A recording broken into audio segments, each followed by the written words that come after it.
খুব তাড়াতাড়ি আর খুব কম উপকরণ দিয়ে আজকে আমি দুধ দিয়ে চিংড়ি মাছের মালাইকারি বানিয়ে ফেলবো। খুব তাড়াতাড়ি হয়ে যায় এই জিনিসটা, আর খেতে না অসম্ভব সুন্দর হয়। নমস্কার বন্ধুরা, ওয়েলকাম টু মাই জিমাস কিচেন। আমি এখানে ওই গোটা 10-12 মতো চিংড়ি মাছ ভালো করে ধুয়ে নিয়েছি। নিয়ে এবার তেল গরম হয়ে গেছে, তেলের মধ্যে চিংড়ি মাছগুলোকে ছেড়ে দিলাম। দিয়ে ভালো করে একটুখানি নাড়াচাড়া করব, এপিট ওপিট উল্টে উল্টে। খুব বেশি ভাজবো না, চিংড়ি মাছ তো বেশি ভাজতে লাগে না। অল্প একটুখানি কিছুক্ষণের জন্য নাড়াচাড়া করতে করতে দেখবেন চিংড়ি মাছ ভাজা হয়ে গেছে। বেশি ভাজা হয়ে গেলে না আবার একটুখানি শক্ত মতো হয়ে যায়। আমি এবার চিংড়ি মাছগুলো একটা পাত্রের মধ্যে উঠিয়ে নিচ্ছি, সমস্ত চিংড়ি মাছগুলো। ফ্রাইং প্যানটা আমার গরমই আছে, এর মধ্যে 1 টিস্পুন মতো আমি সাদা তেল দিয়ে দিলাম। আর দিয়ে দিলাম দুটো ছোট এলাচকে ফাটিয়ে, আর গোটা 3-4 শুকনো লঙ্কা আমি ছিঁড়ে এর মধ্যে দিয়ে দিয়েছি। দিয়ে আর দিয়ে দেবো 2 টিস্পুন মতো ঘি। এই রান্নাটাতে যদি এই সময় ঘি দেন একটা সুন্দর গন্ধও ছাড়ে আর খেতে খুব ভালো লাগে।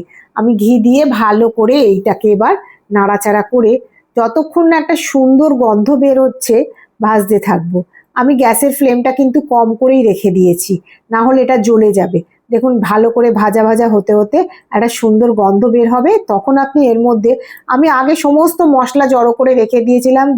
বড় সাইজের একটা পেঁয়াজ আর 10-12 কোয়া রসুনকে পেস্ট করে আলাদা করে রেখেছিলাম, সেইটা আমি এর মধ্যে এবার দিয়ে দিলাম।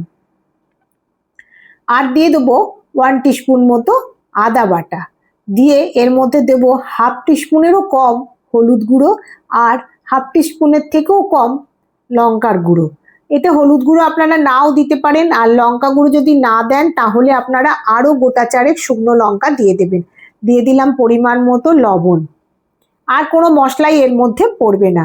আর এর মধ্যে দিয়ে দেবো অল্প একটু 1 টিস্পুন মতো চিনি।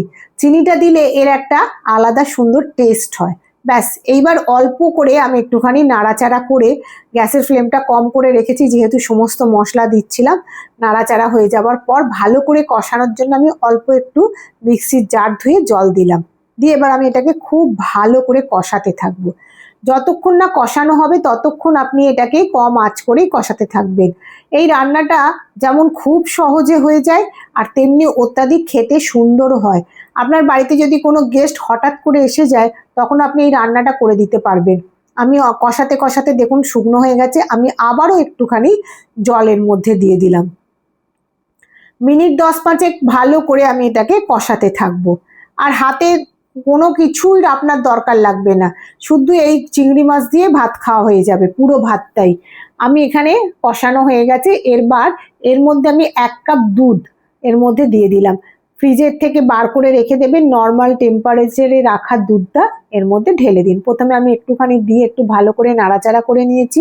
নিয়ে যখন দেখবেন সমস্ত মশলাটা কাচিয়ে ওই দুধের সঙ্গে মিশে গেছে, তখন আপনি কি করবেন, এর মধ্যে আবারও বেশ কিছুটা দুধ ঢেলে দেবেন। আমি দেখুন সমস্ত মশলা মিশে গেছে, দুধও ঢেলে দিয়েছি। আবার মোটামুটি আমি 1 কাপ মতো দুধ দিয়েছি। আপনারা চাইলে একটু জলও মিশিয়ে দিতে পারেন। আমি এর মধ্যে যখন ফুটছে তখন চিংড়ি মাছগুলো দিয়ে দিলাম। এবার চিংড়ি মাছগুলো দিয়ে আরও মিনিট খানেক ফোটাবো। চিংড়ি মাছগুলো ফুটে যখন চিংড়ি মাছের ভেতর থেকে জুসটা দুধের সঙ্গে এই গ্রেভির সঙ্গে মিশে যাবে তখন আমার রান্নাটা মোটামুটি কমপ্লিট। এর মধ্যে আলাদা করে গরম মশলা ঘি কিচ্ছু দেওয়ার দরকার নেই। যদি মনে হয় লাস্টে আপনারা অল্প একটু ঘি ছড়িয়ে দিতে পারেন। গরম ভাতে এইটা যদি থাকে আর আপনার কিচ্ছু লাগবে না, অসাধারণ খেতে হয় কিন্তু।